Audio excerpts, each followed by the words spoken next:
Hello, Namaskar. This is Firstpost and you're watching Vantage with me, Palki Sharma.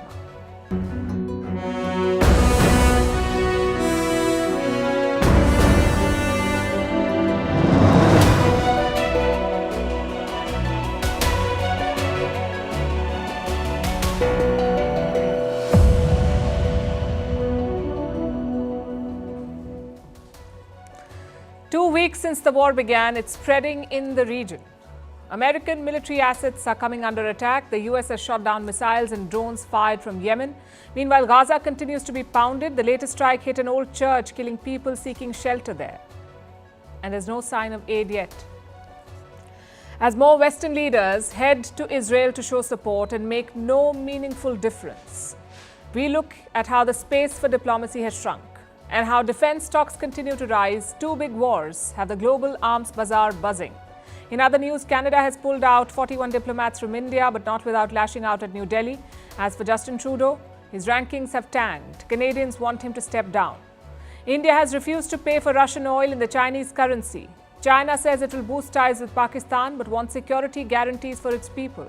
And Nawaz Sharif is set to return home in a few hours from now after 4 years in exile. We'll bring you all these stories and more. The headlines first. The Kremlin slams the US president, says his comments on Vladimir Putin are unacceptable. Joe Biden had compared Russia to Hamas and called Putin a tyrant. In the past, Biden has called Putin a pure thug and a murderous dictator. China escalates its tech war with the US and restricts export of graphite. Just days ago, the US had imposed more curbs on the sale of semiconductors to Chinese firms. Graphite is crucial for manufacturing batteries for electric vehicles, and China is the world's top producer of it. Pakistan's caretaker Prime Minister visits Xinjiang in China and offers prayers. It's a rare visit to the region by a leader of an Islamic nation. In Xinjiang, China has jailed over 1 million Uyghurs and other Muslim minorities, but Islamabad, of course, refuses to criticize Beijing. In the UK, a big setback to Prime Minister Rishi Sunak in by-elections. Keir Starmer's Labour Party wins 2 previously safe Conservative seats. General elections in the country are scheduled to be held in January 2025. The Labour Party looks on course to win power for the first time since 2010. US soldier Travis King charged with desertion. The 23-year-old had fled to North Korea in July. In September, Pyongyang had expelled him. King now faces a jail sentence of up to 5 years. And Italian Prime Minister Giorgia Meloni has split from her partner. It comes after her partner, a journalist, made several sexist comments. In September, he said women should avoid getting drunk if they did not want to be raped. The couple has a 7-year-old daughter.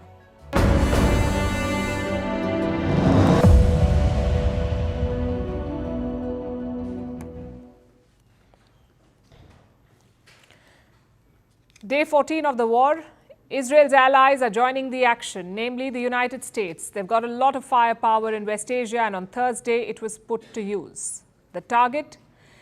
Yemen's Houthi rebels. Missiles and drones were fired from Yemen. The assumption is that they were headed to Israel. And that's when a US warship, the USS Carney, sprung into action. It shot down 3 missiles, also several Houthi drones. The Pentagon has confirmed this operation. They've also said they will do it again if necessary. This action was a demonstration of the integrated air and missile defense architecture that we have built in the Middle East and that we are prepared to utilize whenever necessary to protect our partners and our interests in this important region. Now, the Carney is a destroyer. It was stationed in the Red Sea, but American assets are spread all over the region. Like in the Eastern Mediterranean, there are 2 U.S. aircraft carriers there, the USS Gerald Ford and the USS Dwight Eisenhower. Now, the idea here is to deter outside actors. But these American assets are also targets. Many of them have been hit this week. On Tuesday, Iraq's Al-Assad base was targeted by drones. The base hosts American soldiers and assets. The attacks caused minor injuries. The same day, there was another attack to the north on the Bashur Air Base. Again, drones were used, but no injuries. On Wednesday, US forces in Syria were attacked. 2 drones targeted at the Al-Tanf garrison. Both were destroyed. That same day, there were attack alerts in Iraq as well at the Al-Assad base. The US soldiers decided to take cover, but the attack never came. It did on Thursday, though. Drones and rockets hit the same military base. Reports say multiple blasts were heard inside. Rockets also hit US forces near Baghdad. Now that's a lot of attacks in 3 days. Who is behind them? Possibly Iranian proxies. Last week they threatened to attack US assets in Iraq and Syria. Looks like they were serious about it. But these groups are playing a dangerous game. There are 2,500 American soldiers in Iraq, another 900 in Syria. The casualties so far have been negligible. But if there is a major attack, the US could get drawn in. And they have enough firepower to retaliate, to hit back hard. Whether that happens or not depends on many factors, and the biggest one of them is Israel's next move. A lot depends on that, what Israel decides to do next. Right now, Israel is striking Gaza non-stop. Even civilian sites and shelters are being targeted. The death toll has crossed 4,000. More than 1,500 of them are children. Violence has also spread to the West Bank. On Thursday, Israel conducted an airstrike there. Reports say 12 Palestinians were killed. Now, this is rare for Israel. They do deploy soldiers into the West Bank, but airstrikes are rare. So far, around 70 Palestinians have died in the West Bank, plus around 800 arrested. Things could get even worse if Israel invades Gaza. In fact, they are bracing for it. The Muslim world has united against Israel. There are street protests across Muslim capitals. So Israel has made a drastic move. They've decided to pull out diplomats. Israeli officials have started to leave Turkey. Reports say they are considering similar moves in other Western countries as well, West Asian countries. The problem seems to be security. Let's assume that Israel invades Gaza. Then the public anger would be much more. Israeli missions and diplomats would be prime targets, hence the withdrawal. Regional and world powers have already warned of this. They're expecting a wider war. As for the Gaza Strip, the risk of this crisis escalating into a regional conflict is quite serious. I have already mentioned that the United States vetoed a resolution that called for a stop to any hostilities and to begin to resolve humanitarian issues. And if this is so, then they will probably believe the conflict may grow. We hope to have better news, but honesty requires us to say that we fear for the worst. Everything indicates that the worst is yet to come. We are working with all our capabilities to prevent that. The worst is yet to come. For once, that's not fear-mongering. It's a fairly honest assessment. Take a look at these pictures. The Israeli army released them. They show airstrikes across the Israel-Lebanon border. That's the northern front. Things have been heating up there in the last few days, especially after the Gaza hospital attack. On Wednesday, Hezbollah struck targets on the Israeli side. Smoke was seen rising from the border hills. Of course, Israel struck back. They have stationed plenty of tanks and soldiers near the northern border. They're also evacuating people. The city of Kiryat Shimona has been struck by Hezbollah rockets. So it's 20,000 residents have now been asked to leave. There is a no-go zone near the border. It's around 2 kilometers wide. So Israel is bracing for an escalation in the north, a possible attack by the Iran-backed Hezbollah. However, their main focus is down south, that is the Gaza Strip. Both Prime Minister Benjamin Netanyahu and his defense minister visited the front lines. They interacted with IDF soldiers, and both men had the same indirect message: get ready for the ground invasion. אני פה עם הלוחמים של גולני, הם באים מכל חלקי הארץ, הם לחמו כמו אריות, אם ילחמו כמו אריות, אתם מוכנים להמשך? כן! אנחנו הולכים לנצח בכל העוצמה, אתם מוכנים? כן! כל עם ישראל עומד מאחוריכם, ואנחנו ניתן את המכה הקשה לאויבים שלנו, כדי שנשיג ניצחון לניצחון. מוכנים? כן! אנחנו בוטחים בכם וסומכים עליכם. תמשיכו להתאמן, כל עוד יש זמן, תתארגנו, תהיו מוכנים. הפקודה תגיע. תודה רבה חבר'ה, סומכים עליכם, בהצלחה, ואנחנו עוד ניפגש, ומי שרואה עכשיו את עזה מרחוק, יראה אותה מבפנים. אני מבטיח לכם. בהצלחה. Now to sum up, airstrikes continue in Gaza. Anger is growing in the Muslim world. Protests are escalating in the West Bank. Attacks are more frequent at the Lebanon-Israel border. And US military assets are being targeted. It's like a non-stop journey to all-out war. There are exit ramps all over. The question is, our leaders looking for an exit.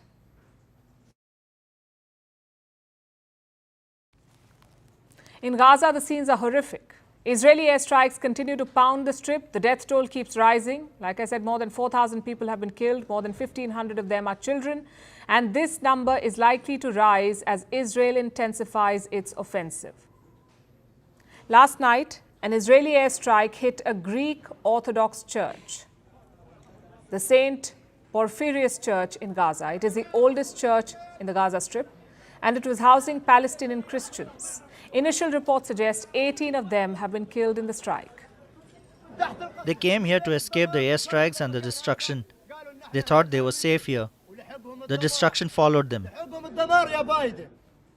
Israel has not denied the strike, but it says it did not hit the church directly. The IDF, the Israeli Defense Force, says their target was a Hamas command center. That's what they struck. It led to an explosion, and that's what hit the church. So Israel is not denying its role. It is offering a technicality. Either way, it's problematic. On Tuesday, it was a hospital that was hit. Israel denied that. They blamed Palestinian Jihad for that strike, and they offered proof. On Thursday, it was a Greek Orthodox church. Israel says it did not directly hit it. It was striking other targets. Both may be true, but the rising civilian casualties are not helping Israel's case. When the war started on 7th October, the public sentiment was on Israel's side. 14 days later, it is shifting. Because while going after Hamas can be justified, the death of 4,000 civilians cannot be. And the pictures from Gaza make it look worse. They have no food, no electricity. They're running out of water. Hospitals are overflowing with patients. Morgues are filled beyond capacity. Hundreds are struck under the rubble. And 1 million people are displaced. Every time we settled in one place, we were told it was dangerous. Every time we were going to rest, we were told that it's unsafe. We couldn't eat or even rest. We cannot describe the life that we are living. We were living in our safe homes, and our biggest hope is to secure a tent. Everyone is living in their own homes, and we only ask for a tent and safety. If this is not a humanitarian disaster, what is?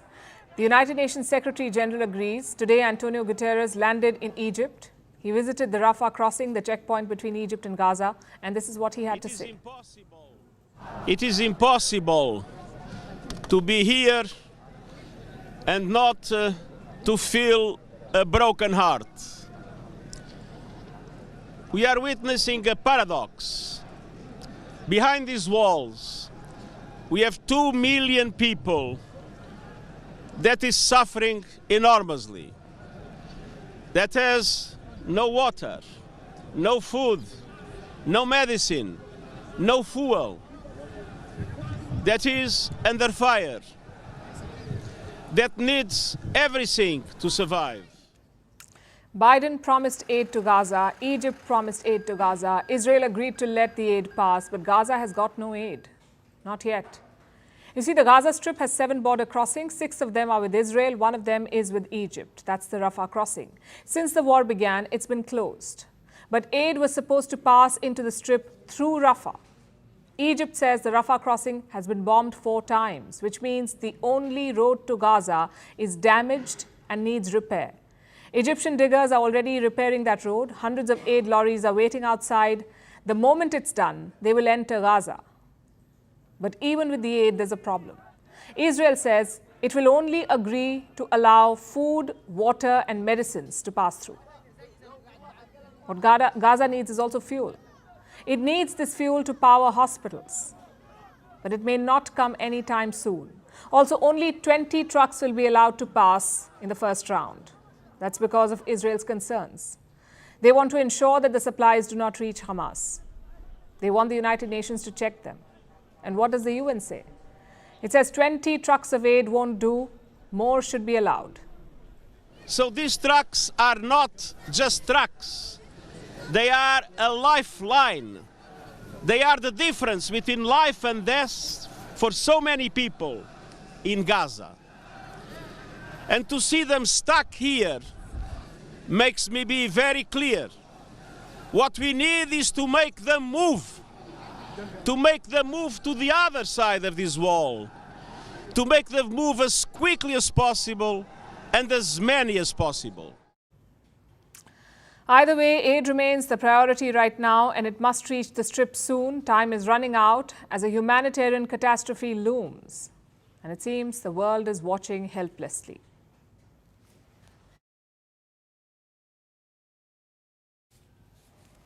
As all this tragedy unfolds, we ask, what are world leaders doing? Since the October 7th attack, you've seen a flurry of activity, leaders making calls, flying all over the world, Western leaders going to Israel, one after the other. German Chancellor Olaf Scholz, UK Prime Minister Rishi Sunak, and of course US President Joe Biden, all of them went to Israel and met with Netanyahu. Next in line is the French President. Reports say Emmanuel Macron too plans to go to Israel. It's a diplomatic carnival. But what has it achieved? It's all well and good to show solidarity, but what about actual solutions? Biden returned to the US after a trip that had to be cut short. Initially, he was supposed to meet both Netanyahu and Arab leaders, Palestinian President Mahmoud Abbas, Egyptian President Abdel Fattah el-Sisi, and Jordan's King Abdullah II. But he couldn't. All of these meetings were called off. In the face of this tragedy that occurred tonight, and in order to protect our people, I have decided to cut short my visit and return to my homeland to be among my people in this great ordeal. I have also agreed with our brothers in Jordan and Egypt to cancel the scheduled summit in Amman today with US President Joe Biden. Numerous international decisions have been taken to protect our people, but they have not been implemented because America does not want to enforce them. Abbas was talking about the blast at the Al Ahli hospital in Gaza. That attack scuppered any chances of talks. No Arab leader would be caught dead talking to Biden after that. So the US president had to go home. And he made it worse by the clumsy statements that he made last night. Listen to this. Hamas and Putin represent different threats, but they share this in common. They both want to completely annihilate a neighboring democracy, completely annihilate it. Hamas' stated purpose for existing is the destruction of the state of Israel and the murder of Jewish people. Hamas does not represent the Palestinian people. Hamas uses Palestinian civilians as human shields, and innocent Palestinian families are suffering greatly because of them. Meanwhile, Putin denies Ukraine has or ever had real statehood. American leadership is what holds the world together. That's why tomorrow I'm going to send to Congress an urgent budget request to fund America's national security needs, to support our critical partners, including Israel and Ukraine. Biden compared what's happening in Israel to Russia and Ukraine. This was his way of asking for about $100 billion from the US Congress. $100 billion for security, he says. But let's look at what's actually going to happen. That colossal amount, if he gets it, is going to be spent on war machines. The US is going to keep villainizing Russia, refusing to work with Moscow even for common interests, like protecting the Palestinians. All this money is going to go into conflict, not peace, not diplomacy, but in weapons. So what has Biden's trip to Israel really achieved? Not de-escalation, not diffusing the threat of a wider conflict, not even aid yet. And now the UK Prime Minister Rishi Sunak is trying his luck. He's meeting the Egyptian President today, Abdel Fattah el-Sisi. This is to figure out a way to get aid going from Egypt into Gaza. Biden said that he held talks about that and that aid delivery was supposed to start today. But perhaps Sunak needs to give it one more push. Now, we'd like to believe that it's all a noble effort, but honestly, it also reeks of opportunism. Our Western leaders playing to domestic galleries, pretending to be strongmen on the front lines, but unable to deliver more than a few trucks full of food. They'll spend public funds on arms packages, but they won't sit at the table to find a long-term solution, like with the United Nations yesterday. Where is the room for diplomacy?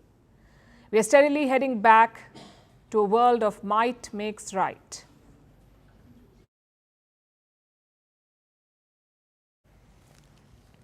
So aid may not be reaching Gaza yet, but arms have already reached Israel. Tells you what the priority is. And this is not just about the Israel-Hamas war. It happens with every war. The moment a conflict breaks out, arms sales shoot up. And this time is no different. Last year, arms sales reached an all-time high with the Ukraine war, and this year we're looking at even bigger numbers. If there is any business that is booming during this war, it is the sale of weapons, and the biggest beneficiaries are the US defense suppliers. Here's a report. Who benefits from a war? It sounds like a paradox. How can someone benefit from a war? There's killing, there's suffering, there's widespread destruction. And who would benefit from that? Well, someone does. And that someone is the defense industry. Wars can lead to an increase in defense spending. The more prolonged and intense the conflict, the greater the demand. A government that's fighting a war will obviously spend more money. So nations invest heavily in technology, in weaponry, and in infrastructure. Last year, worldwide military spending hit $2.1 trillion. That's over 2% of the world's GDP. Europe has ramped up military spending. It's the highest the continent is spending since the Cold War. Asian nations have also bumped up spending. The defense budgets of Japan and Korea grew by 7% in 2022.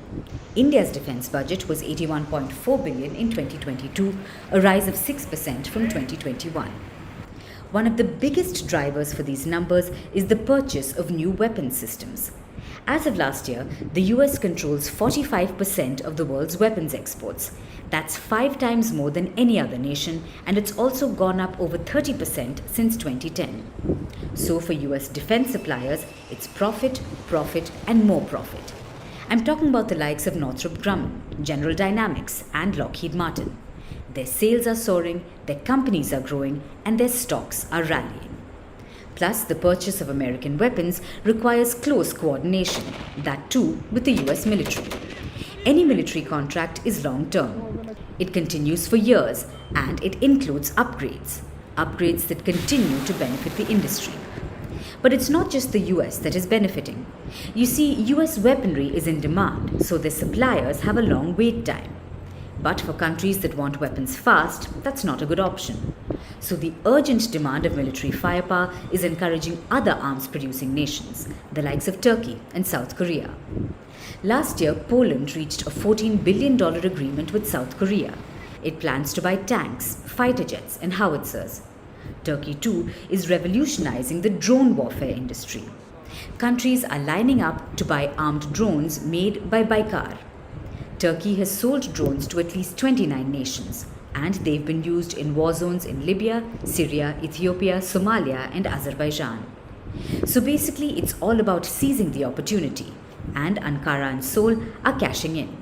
They are increasing exports and giving purchasers across the globe more options. Currently, there are 2 major wars raging on, one at Europe's borders and the other in West Asia. So the surge in weapons purchases will only increase with time, and this is causing a lot of concern.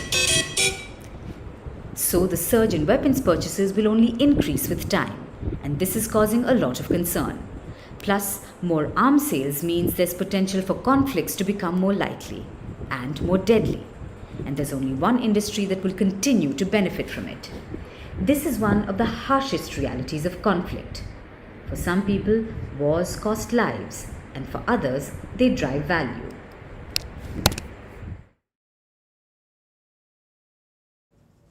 Israel is fighting 2 wars right now. The first one, of course, is against Hamas. The second one is against the media, an information war.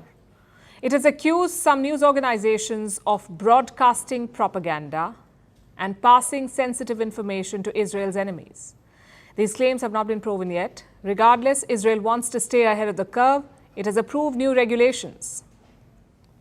They allow foreign news channels in Israel to be shut down temporarily during states of emergency. And that's not all. Israel has turned its soldiers into social media influencers. They're on the front lines, posting content on X, TikTok, YouTube, you name it, and driving public perception in this war. Our next report tells you more. Islamic Jihad bombed a hospital in Gaza. The whole world immediately assumed it was an Israeli strike. No fact-checking, no making sure, no filtering information. Hamas set up a trap, and the international media fell for it. Instead of verifying the information, the media keeps publishing fake news. What you just saw is a video posted on X, formerly known as Twitter, by the Israel Defense Forces. It shows a member of the Israeli army talking about the explosion and fire at the Al Ahli Arab Hospital in Gaza this week. claiming that the media organizations reported on the incident without fact-checking or filtering information. Here's what the video got right. Some news organizations did get facts wrong. They did blame Israel for the attack without proof. Like the New York Times, it now avoids Israeli involvement. The platform drew online flack over its bias. And hell hath no fury like the IDF scorned. So now it's taking matters into its own hands. Since the war began, Israel has wanted to shut down offices of Qatari news company Al Jazeera, claiming that it broadcasts propaganda and passes sensitive information to Israel's enemies. None of these claims have been proven yet. But Israel has passed new regulations that could close Al Jazeera's doors in the nation. The regulations allow foreign news channels in Israel to be shut down temporarily during a state of emergency like this one. It's clear that Israel is serious about this misinformation war. It's staying on top of media matters that shape public opinion. This tactic is almost as old as war itself. Governments have often used media or social media to win the information war. We've seen it in the war in Ukraine as well, where fake social media accounts, forged documents, and manipulated videos have flooded the internet. That's because media has the power to alter the perception, if not the path, of wars. The Vietnam War was described as the first television war. Thanks to TV, everyone had an opinion on the war. In fact, one of its many myths is that the war was lost by hostile American press coverage. In 1968, one of the most trustworthy news voices at the time, CBS anchor Walter Cronkite, told his audience that the war could not be won. His judgment resonated with millions, even with the then president Lyndon Johnson. A few weeks later, he announced that he would not seek re-election. It was a news coverage, the opinion of an anchor, that greatly contributed to shifting public opinion about a war. And now, Israel is using social media to present its side in this war. We showed you this video. It doesn't just blame the media, but blames the hospital explosion on the Palestinian Islamic Jihad. Islamic Jihad bombed a hospital in Gaza. That hasn't been conclusively proven, but this IDF video tries to sway public perception in Israel's favor. And this isn't an isolated case. Across social media channels, the IDF has been posting similar content, with military officers turning into influencers. They bust fake news, or so they claim. They draw a personal connect to drive home a message. I am speaking to you as an Arab woman to Arab people, as an Arab Israeli officer in the IDF. They even get creative. Since the war began, Israel has run about 30 ads to frame its narrative. And they have been viewed over 4 million times on X. The point is, wars are now fought not just on the battlefield, but also on the airwaves. The choice of language, images, and headlines all matter. As the fog of war covers the media landscape, the onus is on the messenger to not mislead.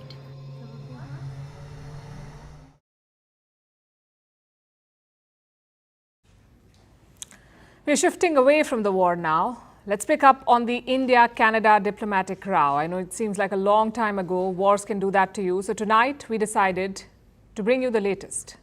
Canada is pulling out its diplomats, around 41 of them. It was a demand from the Indian side. New Delhi said Canada's diplomatic presence was too big. They had around 60 officials in India. That's around 3 times higher than India's presence in Canada. So New Delhi said, we want parity. It asked Canada to withdraw 41 diplomats from India, and reports say the demand came with a warning. Pull out your diplomats or lose your diplomatic immunity. It's taken some time, but Ottawa says that they've decided to comply, not without criticism though. Canada's foreign minister has lashed out at India. She says the decision by India was unilateral. She also said it violates international law. Listen in. A unilateral revocation of diplomatic privilege and immunities is contrary to international law. It is a clear violation of the Vienna Convention on Diplomatic Relations. And threatening to do so is unreasonable and escalatory. So does it? Does it violate the convention? India says no. The Ministry of External Affairs has responded to Canada's charge. Let me quote from what they said. The much higher number of Canadian diplomats in India and their continued interference in our internal affairs warrant a parity in mutual diplomatic presence in New Delhi and Ottawa. Our actions in implementing this parity are fully consistent with Article 11.1 of the Vienna Convention on Diplomatic Relations. That is what New Delhi says. And what does this article say? That countries can decide how big a foreign mission should be, unless, of course, there is some agreement or deal. So India says the decision is perfectly legal. But here's how it will impact the people. Visa services will slow down. In-person services have been paused in Chandigarh, Mumbai and Bangalore. That's where Canada has consulates in India, or had consulates. If you need help, you must visit the High Commission in New Delhi or the third-party centers.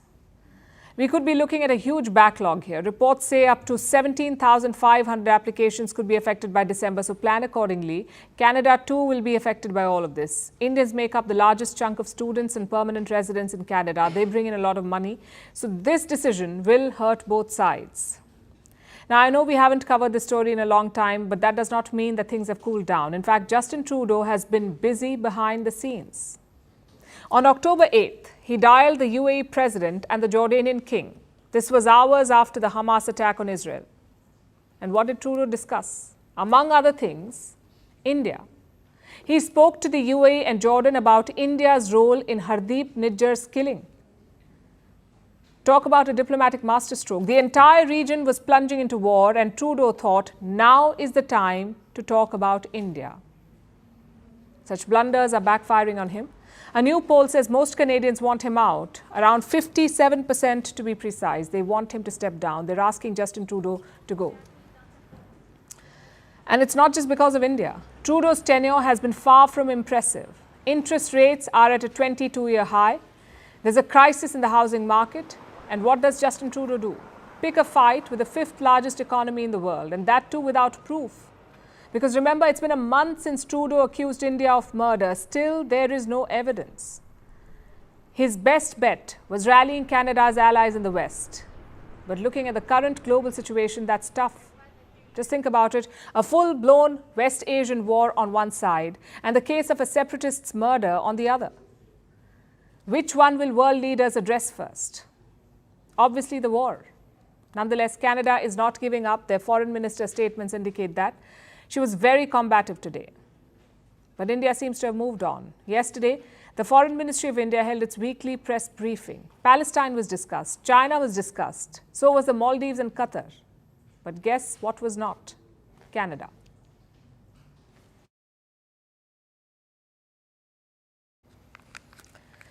Now, India's tough policies extend to Russia as well. We've been buying a lot of Russian oil since the last year. Paying for them has become a challenge now. Let me explain. Russia wants India to pay in the yuan, the Chinese currency. But New Delhi has a policy against that. The Finance Ministry of India has cautioned against using the yuan. Despite that, some transactions were made. Even state-owned Indian Oil paid Russia in the yuan. But not anymore. The government has put its foot down. It has reportedly told refiners, don't pay in Chinese currency. Not all refiners, though. Only the state-owned ones have been told this. The private refiners are free to make their choice. The government will neither stop them nor help them. Now, to give you some context, around 70% of India's refiners are state-owned. So a government diktat is crucial. Let's break down what this issue is all about. We're looking at 5 questions here. Number 1, how does India usually pay Russia? It's a cocktail of currencies. Some UAE dirhams, some US dollars, and some Indian rupees. The idea here is to sidestep the G7 cap. The G7 allows Russian oil purchases up to $60, meaning $60 per barrel. That's what you can pay. But what's the rate right now? More than $80. So the difference is paid in other currencies, like rupees and dirhams. Just one problem, though. Russia has too many Indian rupees with it, billions of rupees that Moscow cannot use. Which brings us to question number 2. Why does Russia want the yuan? Because they use a lot of it. Russia's imports from China are up 12.8%. They're worth around $76 billion. So having more yuan helps Russia. They can use it to buy goods from China. In fact, the yuan is now the most traded currency in Russia. It beat the US dollar this year. Question number 3. Why is India resisting the yuan? Well, the reason is obvious. India and China are engaged in a border standoff. Beijing is claiming land that belongs to New Delhi. In August this year, they released a new map. It claimed the Indian state of Arunachal Pradesh. So why should India use the yuan? Why should India help internationalize the Chinese currency? That seems to be the government's argument. Now, question number 4. How will this affect India's oil trade? Well, so far the supply is fine, but reports say around 7 cargoes have been delayed. They cannot decide on the payment. If such issues persist, it could be a worry. And I'll tell you why. Russia is now India's largest oil supplier. Our total oil bill is around $11 billion. And out of this, $4 billion is from Russia. So a solution has to be found. And one option is diversification. Or in this case, going back to the old status quo. India's petroleum minister spoke about this. Let me quote from what he said. Our dependence on Russian oil is going to decrease sharply. The cost viability from the Gulf is much more attractive now. Now, just to clarify, this statement was made last month before the war between Israel and Hamas. Nonetheless, you get the thought process. You cannot depend on one source for 50% of your oil, even if it's a friend like Russia. And finally, question number 5. What does China make of this decision? Well, Beijing has not reacted officially, but their faithful state media has. This is what they've said. The Indian government's decision is an ill-advised move, as it will push up costs and hamper normal operations. What a surprise. China thinks India is wrong. Of course they do. Beijing would love for India to start using the yuan. We are talking about one of the biggest importers in the world. Our total import bill, India's total import bill, is close to $900 billion. So if India uses the yuan, it's a boost for China, which is why the government is pushing back. But simply shunning the yuan is not enough. It's important to address the root problem here. Why does Russia want the yuan, but not the rupee? Because there is not much to buy from India. If India wants to internationalize the rupee, that must change. India will have to drastically improve its exports. Only then will the rupee become desirable.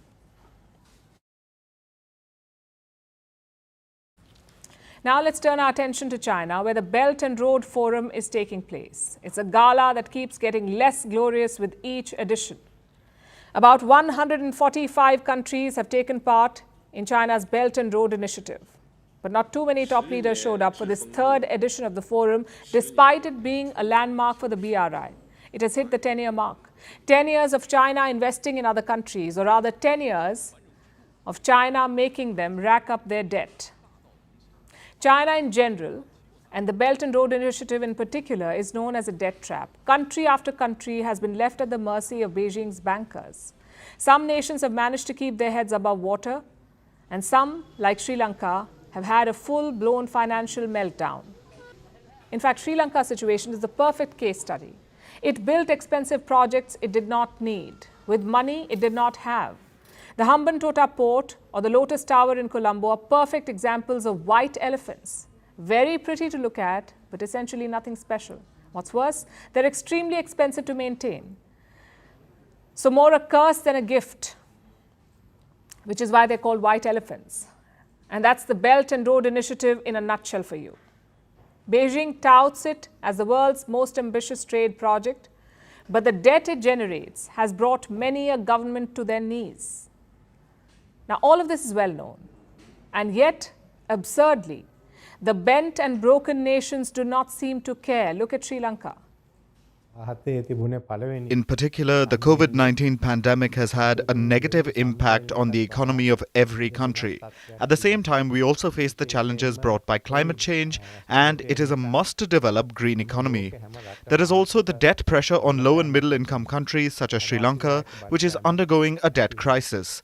Many other countries have debt problems too. In the face of new difficulties and major global challenges, we hope to find solutions by participating in international cooperation under the Belt and Road Initiative. That's what Sri Lankan President Ranil Wickremesinghe said a few days ago. He blamed the pandemic and climate change. But he was all praises for the BRI, insisting that it had brought benefits. The Belt and Road Initiative proposed by China has sparked discussions. For example, the Hambantota International Port project in Sri Lanka has provoked criticism. However, we are very satisfied with the current cooperation and we will continue to advance relevant projects. Why the effusive praise? Could it have something to do with this? Just days before the forum, China agreed to restructure Sri Lanka's debt. Beijing is Colombo's biggest creditor. It held out on restructuring for months after Sri Lanka's meltdown, and finally it agreed only in time for this forum. Restructuring $4.2 billion is a lot, probably enough to have a gracious government sing your praises at a critical time. And then there's Pakistan, China's iron brother, made rusty and brittle because of its mountain of debt. But Pakistan's interim government also had nothing but good things to say about the BRI. We are amongst the first supporters of BRI by launching its flagship project of China-Pakistan Economic Corridor in 2013. I feel happy to share that in Pakistan, we have completed nearly 50 projects worth $25 billion under CPAC. He said 50 projects worth $25 billion had been completed. This is over the last 10 years. And look at the result. Pakistan has about $124 billion worth of external debt. Its biggest creditor is, of course, China. Islamabad spent about $20.8 billion servicing its debt in the last financial year. Almost $21 billion of debt. $4.4 billion was just interest. Now, just avoiding their interest payments would have made Pakistan $25 billion richer in about 5 years, half the BRI's timeline. Of course, in interest, amounts change and debt accrues. We understand it's not that simple, but the question remains, why would you keep going back to your loan shark? Excellency, I would take this opportunity to congratulate you on the resounding success of the BRF, testifying to validity of your vision of the Belt and Road Initiative. Your speech yesterday at the opening ceremony was profound, deep, visionary, and it offered a lot of opportunity for the countries like Pakistan. So it is the moment for Pakistan to come and seize it. And we will take that message back home of your inspiration and your leadership. We were the first and foremost to be trusted, and we are the one who trust you utmost. They're all smiles, but it's a vicious cycle. Pakistan needs new loans to pay off its old ones. China is one of the only nations willing to lend more money to Pakistan at worse rates, of course. So the Pakistani officials will go to Beijing to bend the knee. They will agree to China's every demand, like the latest one, where Beijing insists on security for its citizens. The Chinese citizens working on the BRI, Beijing wants assurances of their safety. Islamabad has said it will spare no effort to ensure that, which of course it should. But more than that, Pakistan also needs to get out of this crippling partnership, because sooner or later the chickens will come home to roost.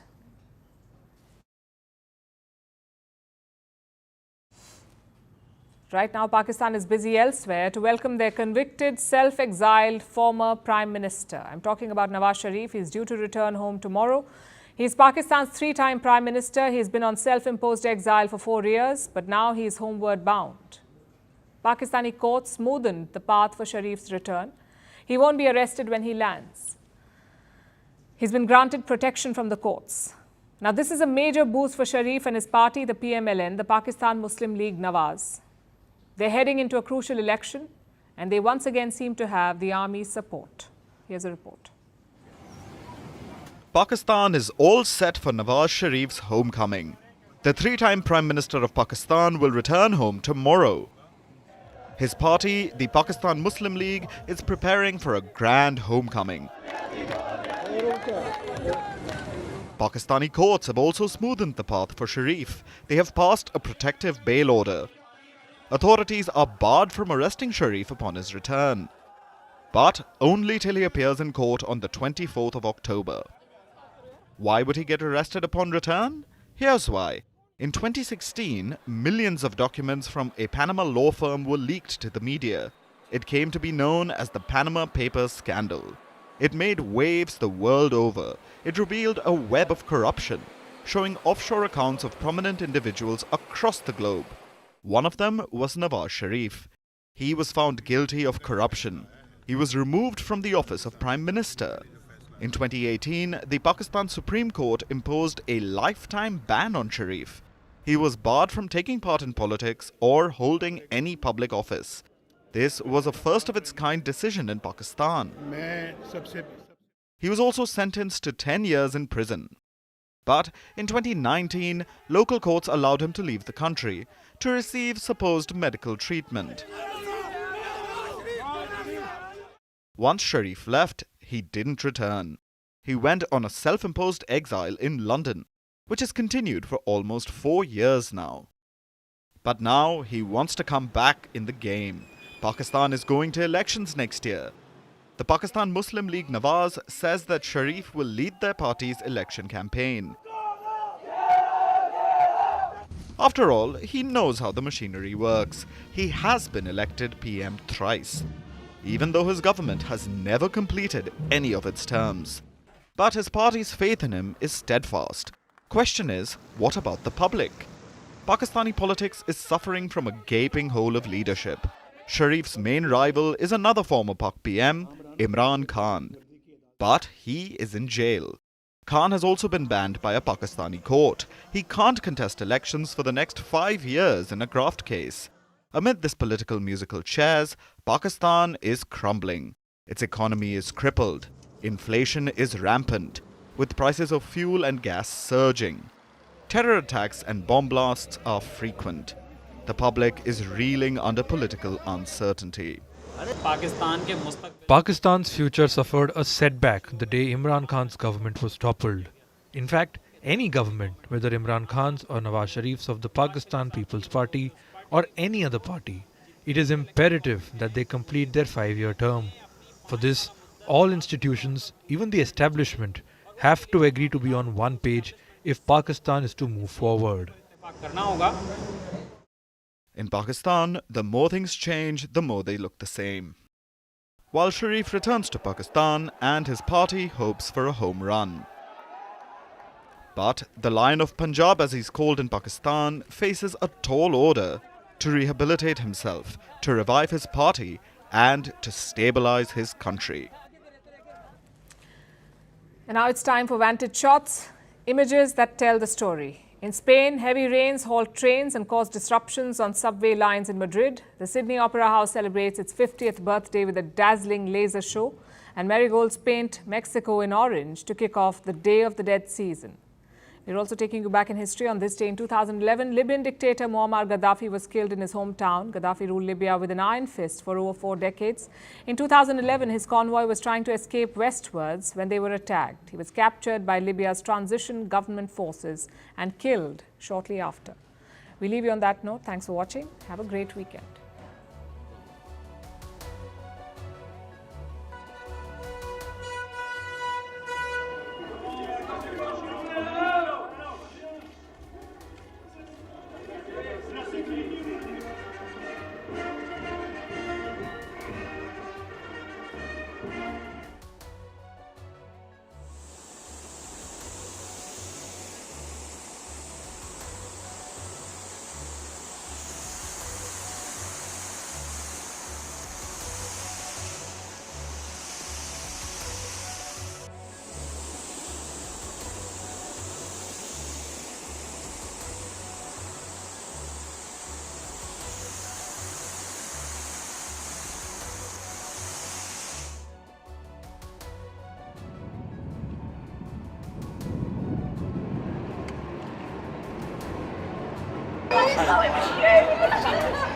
It's